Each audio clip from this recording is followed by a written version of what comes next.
వాతావరణ పరిస్థితులు ఉన్నాయి. ఓవైపు కొన్ని జిల్లాల్లో భారీ వర్షాలు పడుతుంటే కొన్ని జిల్లాల్లో మాత్రం ఎండల తీవ్రత వేడిగాలు కొనసాగుతున్నాయి. మరో 2 రోజుల్లో నైరుతి రుతుపవనాలు రాష్ట్రమంతా విస్తరిస్తాయని అంచనా వేస్తున్నారు. ఇదిలా ఉంటే గత 2 రోజులుగా రాష్ట్రంలోని పలు జిల్లాల్లో భారీ వర్షాలు కురిశాయి.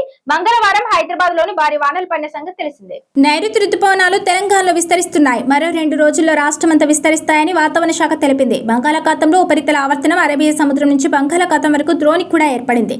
ఈ ప్రభావంతో రాష్ట్రంలోని పలు జిల్లాల్లో ఇవాళ శనివారం వర్షాలు కురిసే అవకాశం ఉందని అంచనా వేస్తున్నారు.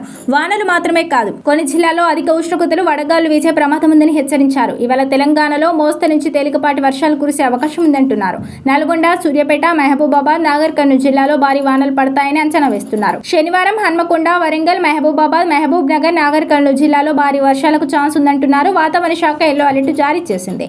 ఇటు బుధ, గురువారాల్లో రాష్ట్రంలోని పలు జిల్లాలో భారీ వర్షాలు పడ్డాయి. అత్యధికంగా ఖమ్మం జిల్లా కల్లూరులో 11.1 సెంటీమీటర్ల వర్షపాతం నమోదు